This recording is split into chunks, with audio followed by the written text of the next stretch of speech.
Saya Gio dari Muslim. Dari tadi kan Bapak Pendeta suka bawa-bawa sejarah nih. Sepertinya Bapak tahu banget tentang sejarah. Nah, bisa tolong Pak disebutkan, ini agak melenceng dari topik boleh ya? Kak moderator. Boleh? Topik kita, Oh, ikut tanya jawab di topik kita. Nggak, Jangan di luar bawa topik keluar. nggak boleh? Bawa keluar nanti semua bisa bawa tanya kemana-mana, kita lari lagi. Oke, kalau buat topik tadi kan sempat Bapak Pendeta kasih lihat di slide Kisah Para Rasul 2:32 TB. Yesus inilah yang dibangkitkan Allah. Itu sebagai bukti bahwa Yesus benar-benar mati terus dibangkitkan, gitu kan Bapak ya. Saya mau tanya, kalau Tuhan itu maha kuasa, kenapa Yesus dibangkitkan? Harusnya kan bangkit sendiri. Secara Tuhan itu maha kuasa, ibaratnya anak kecil aja bisa kok bangun sendiri gitu. Kenapa harus dibangkitkan Tuhan? Yesus inilah yang dibangkitkan Allah. Jadi Tuhan membangkitkan Tuhan gitu Bapak. Jadi seolah-olah Tuhannya ada dua. Terima kasih.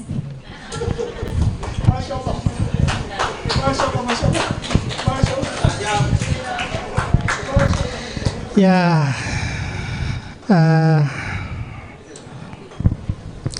jadi begini, itu kalau kita bahas itu sebenarnya memang itu lari dari topik kita, karena itu sudah menyangkut masalah ketuhanan Yesus. Nah, saudara mau terima atau tidak terima, tapi saudara paham bahwa memang orang Kristen percaya doktrin Allah Tritunggal. Tri dan tunggal, artinya ada bagian trinya, tunggalnya. Nah, tunggalnya itu mengacu kepada hakikatnya, sementara trinya mengacu kepada tiga pribadi, Bapa, Anak, dan Roh Kudus. Jadi kalau ditanyakan bahwa kalau begitu Allahnya ada dua, enggak. Kita nggak percaya demikian. Tapi itu kalau dibahas, kita sudah jadi bahas masalah doktrin Allah Tritunggal. Sekarang saya mau menjawab saja pertanyaan saudara begini. Kalau memang Yesus itu Allah, mengapa dia nggak bangkit sendiri tapi dibangkitkan? Nah, penting untuk saudara tahu bahwa, saya kira adik ya baca ayat itu bagus. Tapi lebih bagus lagi kalau adik baca seluruh Alkitab. Paham pada topik itu, karena kalau adik baca seluruh Alkitab tidak hanya bilang Yesus dibangkitkan, tapi juga dia bangkit dengan kuasanya sendiri. Nah, di Yohanes pasal 2, pada waktu Yesus bicara dengan ini, Yesus bilang, rombak bait Allah ini, ya, dan dalam 3 hari aku mendirikannya kembali. Lalu orang-orang Yahudi bilang, umurmu belum sampai 50 tahun dan engkau mau mereka mengatakan, mereka merasa bahwa dia orang membangun bait Allah ini dan kamu mau bangun dalam 2-3 hari. Nah, tapi Yesus berbicara tidak secara harfiah di sana. Dia bicara dia memaksudkan satu arti yang kiasan, bahwa yang dia maksudkan dengan bait Allah adalah tubuhnya sendiri. Artinya adalah rombak bait Allah ini dalam 3 hari aku akan membangunnya kembali. Bukan orang lain, aku. Ya, jadi ayat yang tadi dikasih itu memang Yesus dibangkitkan ya. Juga banyak ayat yang mengatakan demikian. Tapi coba lihat